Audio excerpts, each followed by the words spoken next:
அனைவருக்கும் வணக்கம். கன்னிராசினியர்களுக்கு நிகழ இருக்கும் நவம்பர் மாதம் 2ஆம் தேதி சுக்கிரன் சிம்ம ராசியிலிருந்து கன்னிராசிக்கு பயிற்சி ஆகிறாரு. அதுவும் அங்கு ஏற்கனவே சஞ்சரித்து கொண்டிருக்கும் கேதுவோடு இணைந்து சஞ்சரிக்க இருக்காரு. இதன் காரணமாக கன்னிராசினியர்களுக்கு என்ன மாதிரியான நன்மைகள் எல்லாம் ஏற்பட இருக்குது, குறிப்பா புதையலை கண்டு ஆட்டம் போடும் அளவிற்கு கன்னிராசினியர்களுக்கு இந்த 2ஆம் தேதிக்கு பிறகு இது நடந்தே தீரும். இப்படி இன்றைய நாள்ல கிரகங்களுடைய சஞ்சார நிலைகள் என்ன என்று பார்க்கும்போது, மேஷத்தில் குருவும் சிம்மத்தில் இருந்த சுக்கிரன் பயிற்சியாகி கன்னிராசியில் உள்ள கேதுவோடு இணைந்து சஞ்சரிக்க இருக்காரு. துலாம் ராசியில் சூரியனும் செவ்வாயும் இணைந்து சஞ்சரிக்கிறாங்க. விருச்சிக ராசியில் புதனும், மகரத்தில் சனி பகவானும், மீனத்தில் ராகுவும் சஞ்சரிக்கிறாங்க. இந்த கிரகங்களுடைய சஞ்சார நிலைகளின் காரணமாக கன்னிராசினியர்களுடைய வாழ்வில் என்ன மாதிரியான நன்மைகள் எல்லாம் ஏற்பட இருக்கு என்பது குறித்தான முழுமையான பதிவு தான் இந்த வீடியோல நம்ம விரிவா பார்க்க போகிறோம். இதுக்கு முன்னாடி சுக்கிரனை பற்றி சற்று விரிவாக தெரிந்து கொள்வோம். தேவர்களின் குரு பிரகஸ்பதி,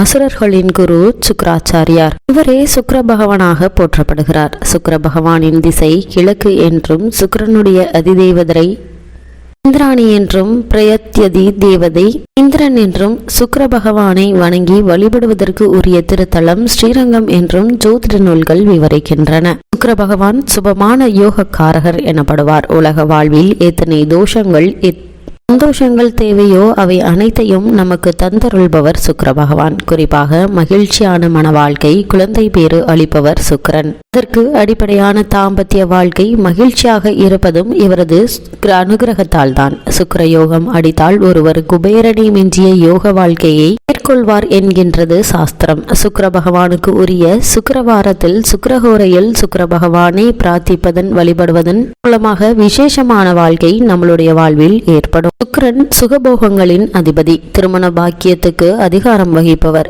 இன்பன்களின் ஊற்றாக இருப்பவர். ஜாதகத்தில் சுக்கிரன் இருக்கும் நிலையை பொறுத்தே பலன்களும் கிடைக்கும். அவனுக்கு என்ன ராஜா சுகவாசி சுக்கிர திசை அடிக்குதுபா என்று பேசுவார்கள். ஒருவர் ஜாதகத்தில் சுக்கிரன் ஆட்சி உச்சம் பெற்றாலோ, நீச்சம் பெற்றாலோ அல்லது நீச்சமங்கம் அடைந்தாலோ எதிர்பாராத பல நன்மைகள் ஏற்படும். அசுரகுருவான சுக்கிரன் சுகபோகங்களின் அதிபதி, திருமண பாக்கியத்திற்கு அதிகாரம் வகிப்பவர், கலத்திரக்காரகன், இன்பங்களின் ஊற்றாக இருப்பவர். ஒருவருக்கு பொன் பொருள், அழகமைந்த மனைவி, சுகமான வாழ்க்கை, உயர் பதவி, கலை, வாகன யோகம் போன்றவைகளை சிறப்புடன் வாழத்தை தருவது சுக்கிரன் தான். சுக்கிரன் காமத்துக்கு காரன்.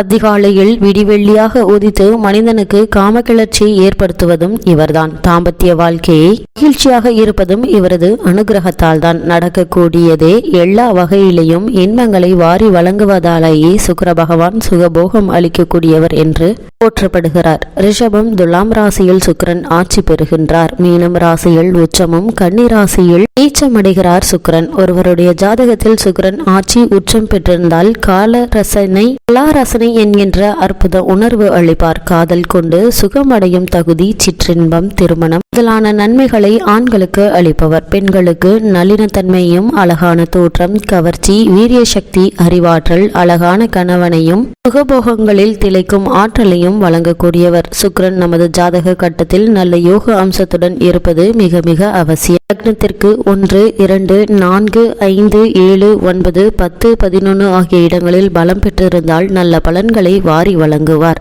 இவருடைய தசா காலமான 20 வருடங்களில் மிக பெரிய ராஜயோக பலன்களை உண்டாக்கக்கூடியவர் சுக்கிர பகவான் தான். நீச்சம் என்றால் கெட்டு நிற்பது என்று பொருள். சுக்கிரன் கன்னிராசியில் நீச்சம் அல்லது 6, 8, 12 போன்ற கிரக சேர்க்கை பெற்று பலம் குறைந்து இருந்தால் எதிர்மறையான பலன்கள் ஏற்படலாம். பெண்களால் அவமானம், திடீர் இழப்புகள், செலவுகள், பண செலவு, கௌரவ குறைவு, அவமரியாதை, மர்மஸ்தானங்களில் வியாதி என்று கேடு பலன்களை ஏற்படுத்தலாம். சுக்கிரன் நீச்சம் பெற்றிருந்தால் கலத்திர சுகங்கள் குறையும். பெண்கள் வகை ஆதாய அனுகூலங்கள் குறையும். சுகஸ்தானம் பலம் இழந்தால் ஆடை ஆபரண வசதிகள், வண்டி வாகன வசதிகள் குறையும். கலத்திர ஸ்தானத்தில் சுக்கிரன் நீச்சமாய் இருந்தால் லட்சுமி இல்லாமல் தனது வயதிற்கு முதிர்ந்தவர்களுடனே சேர்க்கம் சுகம் இல்லாமல் எப்போதும் கவலையுடன் இருப்பான். ஒரு கிரகம் நீச்சம் பெற்றிருந்து அதுவே நீச்சபங்கம் பெற்றிருக்குமானால் உச்சம் பெற்ற கிரகத்தை விட மேலான பலன்களை கொடுக்கும். இதையே நீச்சபங்க ராஜயோகம் என்கின்றது ஜோதிடம். சுக்கிரன் நீச்சம் பெற்று சந்திரனுடன் லக்ன கேந்திரத்தில் இணைந்தாலும், புதனுடன் இணைந்தாலும் அல்லது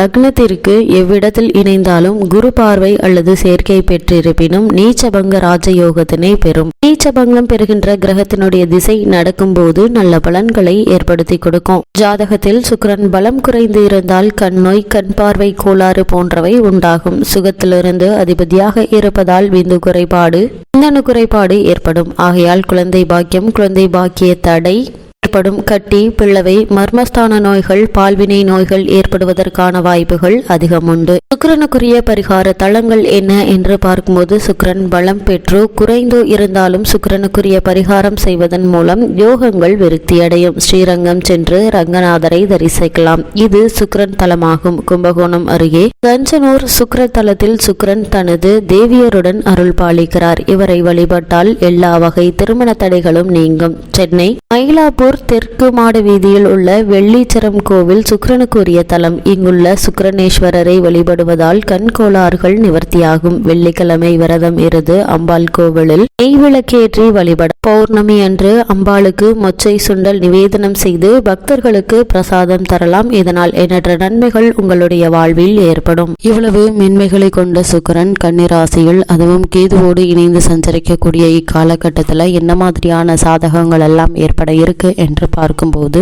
ராசினியர்களை பொறுத்த வரைக்கும் புதன் 3ஆம் இடத்தில் இருப்பதாலும் அவரை குரு பார்ப்பதாலும் பொருளாதார சிரமங்கள் ஏற்படுவதற்கான வாய்ப்புகள் கிடையாதுங்க. 12ஆம் இடத்தில் சுக்கிரன் இருப்பதால மனதில் சந்தோஷம் உருவாகுங்க. ஆனா தற்போது ஜென்மத்தில் சஞ்சரிப்பது, அதுவும் ஜென்மத்தில் உள்ள கேதுவோடு இணைந்து சஞ்சரிப்பதால எண்ணற்ற நன்மைகள் உங்களுடைய வாழ்வில் ஏற்பட இருக்குதுங்க. புதிய உத்தியோகத்திற்கான வாய்ப்புகளை உண்டாக்கக்கூடிய ஒரு தருணமா இந்த சுக்கிர பயிற்சி அமைய இருக்குது. சனி பகவான் உங்களுக்கு சுப காரியங்களை புனிதமாக்குவாருங்க.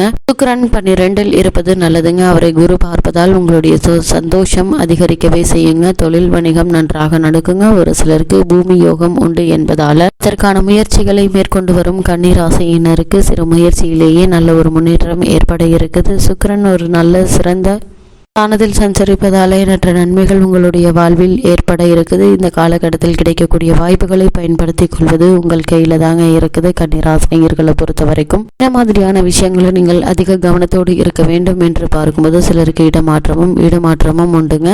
ஒரு சிலருக்கு வேலை சுமை அதிகரிக்குங்க. ராசியில் கேது பகவானும் 7ஆம் இடத்தில் ராகு பகவான் இருப்பதால் அஷ்டமத்தில் குரு சஞ்சரிப்பதிலும் கணவன் மனைவி பிரச்சனைகள் தலை தூக்குங்க. இது மாதிரியான நேரங்கள்ல ஒருவருக்கொருவர் விட்டு கொடுத்து அனுசரித்து நடந்து கொள்வது நல்லது. தேவையில்லாத வீண் வாக்குவாதங்களை தவிர்த்துக்கோங்க. மன அழுத்தம், அலர்ஜி, தோல் நோய்கள் வருவதற்கான வாய்ப்புகள் இருக்குது. கூடுமான வரையில் உணவில் கவனம் செலுத்துங்க. உஷ்ணம் சம்பந்தமான உபாதைகள் வருவதற்கான வாய்ப்புகள் இருப்பதால உடலில் உஷ்ணத்தை அதிகரிக்கக்கூடிய உணவுப் பொருட்களை தவிர்ப்பது நல்லது. கண்ட இடங்களில் தரக்குறைவான உணவகங்களில் உணவு உண்பதையும் தவிர்த்துக் கொள்வது கன்னிராசினியர்களுக்கு தற்போது நல்லது என்பது கிரகநிலைகள் உங்களுக்கு முன்கூட்டியே அறிவித்தது. கன்னிராசினியர்களுக்கு கிரகநிலைகளின் ரீதியாக கூறப்படும் பரிகாரம் என்ன என்று பார்க்கும்போது, ஹயகிரீவரை வணங்குங்க, சுந்தரகாண்டம் பாராயணம் செய்யுங்க. எண்ணற்ற நன்மைகள் உங்களுடைய வாழ்வில் ஏற்படும் என்பதை கிரகநிலைகள் உங்களுக்கு தெளிவுபடுத்துது.